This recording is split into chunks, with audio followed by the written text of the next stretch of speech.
Hello viewers, एक recent case ने इतनी सुर्खियां पकड़ी हुई है कि आए दिन कोई नई अपडेट सामने आ रही है। जहां अभी हाल ही में फॉर्मर एजी मुकुल रोहतगी ने प्रेस कॉन्फ्रेंस करके अडानी केस में अपने पर्सनल व्यूज सामने रखे थे, वहीं अब धीरे धीरे और भी लॉयर्स को सामने आते हुए देखा गया है। लेकिन अब आप सोचेंगे कि इसमें हैरानी वाली बात क्या है, तो आपको बता दूं कि जैसे farmer attorney general Adani group और उनके चेयरमैन को इस केस में डिफेंड करते हुए दिखाई दिए, वैसे ही कुछ और प्रोमिनेंट लॉयर्स ने भी अडानी केस के डिफेंस में अपने व्यूज रखे हैं।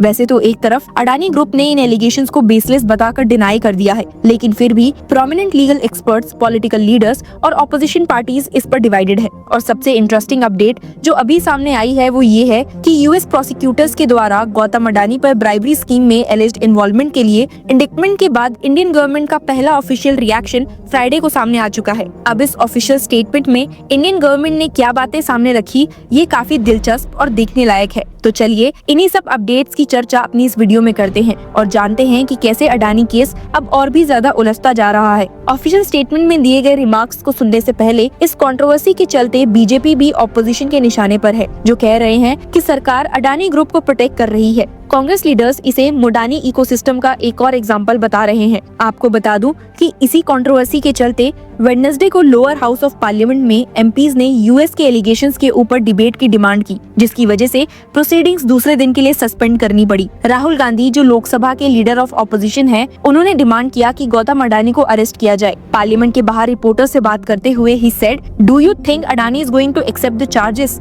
Obviously, he would deny them. The point is, he has to be arrested. Hundreds of people are being arrested on tiny charges. The gentleman has been indicted in the US. He should be in jail. The government is protecting him." Jairam Ramesh ने BJP की silence को criticise करते हुए कहा था that this is the moment of reckoning for our institutions. History will neither forgive nor forget this moment. उन्होंने अपने x handle पर डीओजे इंडिक्टमेंट का एक पोर्शन साइट करते हुए कहा था that Adani's executive devised a scheme to offer, authorize, make and promise to make the bribery payments totaling to rupees 2029 crore, that is $265 million, to secure PPAs. Randeep Surjewala, एक और Congress leader, ने BJP को parliament में discussion allow ना करने के लिए target किया। He said, "As and when they hear the name of Adani, they run away. What is the problem in having a discussion? What facts are they trying to hide?" Opposition parties, especially Congress, ने prime minister Narendra Modi और BJP को target किया है।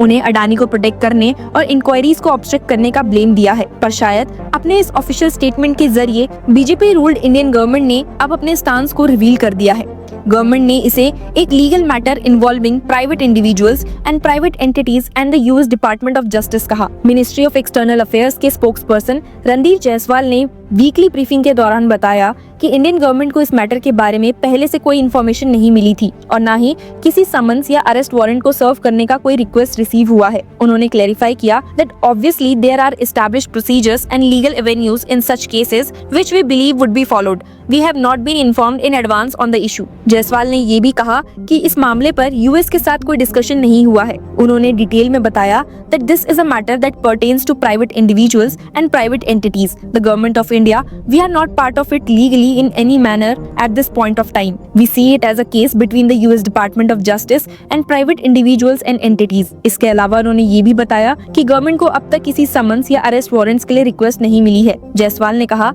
such requests are part of mutual legal assistance and are examined on merits. तो जहां Indian government का ये stand clear है कि ये एक प्राइवेट और लीगल मैटर है और अभी तक इसमें गवर्नमेंट ऑफ इंडिया का कोई इन्वॉल्वमेंट नहीं है, we are not part of it legally in any manner, ये बात गवर्नमेंट ऑफ इंडिया की पोजीशन को और ज्यादा स्ट्रॉन्ग बनाती है. दूसरी ओर अडानी ग्रुप के इन चार्जेस को बेसलेस बताए जाने पर और अपने द्वारा दिए गए स्टेटमेंट पे क्लियर करने के बाद that as stated by the US department of justice itself, the charges in the indictment are allegations and the defendants are presumed innocent until and unless proven guilty. All the possible legal course will be sought. We assure our stakeholders and partners and employees that we are a law-abiding organization fully compliant with all the laws. Adani group ने अपने stakeholders और partners को assurance दिया है कि उनका organisation एक law abiding entity है जो हर लीगल कंप्लायंस को फॉलो करता है. प्रोमिनेंट लॉयर्स जैसे कि मुकुल रोहतगी और महेश जेठमलानी भी गौतम अडानी और उनके एसोसिएट्स का डिफेंस करते हुए दिखे हैं. दोनों लॉयर्स ने एम्फसाइज किया कि चार्जेस अडानी के अगेंस्ट बिना किसी सॉलिड एविडेंस के है. मुकुल रोहतगी जो former attorney general of India है, उन्होंने हाईलाइट किया, the DOJ indictment does not name Gautam Adani, his nephew Sagar Adani और Vineet Jain in counts related to violations of the US foreign corrupt practices act. Rohatgi ने इस इंडिक्टमेंट को वेरी स्केची और सस्पिशियसली टाइम बताकर dismiss कर दिया। महेश जेठमलानी जो सीनियर एडवोकेट और राज्यसभा एमपी है, उन्होंने भी ये पॉइंट रेज किया और कहा that if US prosecutors have filed a case, there should be specific details regarding the role played by Gautam Adani and his nephew, but those are completely absent. उन्होंने इसे पॉलिटिकली मोटिवेटेड कैंपेन कहा जो India की economic growth को tarnish करना चाहता है। Legal experts का कहना है कि डीओजे के एलिगेशंस में extra territorial applications of US laws भी प्रॉब्लमैटिक है। एडवोकेट अश्विनी दुबे ने कहा that this appears to be deliberate agenda driven exercise. उन्होंने मीडिया को कॉशन किया अगेंस्ट सिलेक्टिव रिपोर्टिंग। आपकी जानकारी के लिए बता दूं कि न्यूयॉर्क में फाइल हुए इंडिक्टमेंट में conspiracy to violate FCPA, securities fraud and obstruction of justice की एलिगेशंस हैं। डीओजे डॉक्यूमेंट के अकॉर्डिंग डिफेंडेंट्स ने पावर परचेज एग्रीमेंट सिक्योर करने के लिए इंडियन ऑफिशियल्स को ब्राइब ऑफर की है। Indian American attorney Ravi Batra ने स्पेकुलेट किया कि अगर ट्रम्प की एडमिनिस्ट्रेशन वापस आई तो ये ब्राइबरी केस विड्रॉ हो सकता है। उन्होंने कहा DOJ's charges might be subject to review if they are seen as politically motivated. उन्होंने पीटीआई से बात करते हुए कहा president elect Trump as the 47th president will neuter any prosecution that not based in good faith but is what he has powerfully termed lawfare। इसका मतलब है कि अगर लॉ सिलेक्टिवली यूज हो रहा है टू टारगेट द ओपोनेंट्स तो ये equal protection of the law principal को डिनाई करता है जो फेडरल कॉन्स्टिट्यूशन गारंटी करता है। बत्रा ने सजेस्ट किया है कि गौतम अडानी इस इशू को अपनी गवर्नमेंट के थ्रू रेज कर सकते हैं और ट्रम्प की इनकमिंग एडमिनिस्ट्रेशन के साथ बायलैटरली रिजॉल्व भी कर सकते हैं। उन्होंने ऐड किया इफ द क्रिमिनल और civil charges are deemed unworthy और defective, the president Trump's new justice department and SEC can withdraw the criminal and civil cases. ये डेमोन्स्ट्रेट करता है कि लॉ सेल्फ करेक्ट कर सकता है पब्लिक कॉन्फिडेंस मेंटेन करने के लिए।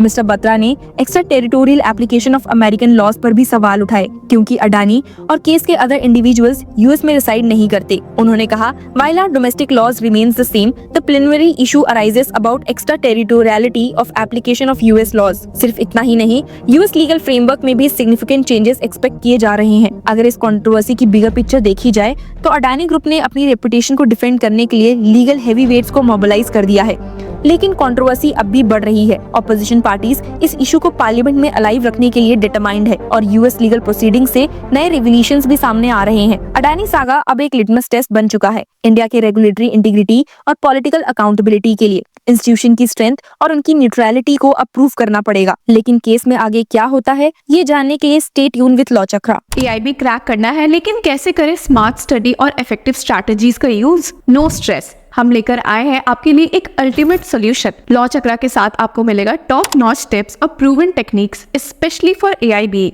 और advocate on record Nishant Verma के इनवैल्यूएबल इनसाइट्स के साथ 7 दिसंबर को हमें ज्वाइन कीजिए हमारे एक्सक्लूसिव वेबिनार में, जहां आपको मिलेगा ओपन बुक एग्जाम का सही तरीका और वो सब कुछ जो आपके एआईबी प्रिपरेशन को बूस्ट करेगा। हर क्वेश्चन का जवाब, लाइव इंटरैक्शन और एक्सपर्ट से अपने डाउट्स क्लियर करने का एक मौका। एआईबी टफ तो जरूर है, लेकिन राइट गाइडेंस के साथ ये अचीवेबल है। 7 दिसंबर को हमें ज्वाइन करिए और अपने सपने को एक और स्टेप अपने करीब लाइए। Register now.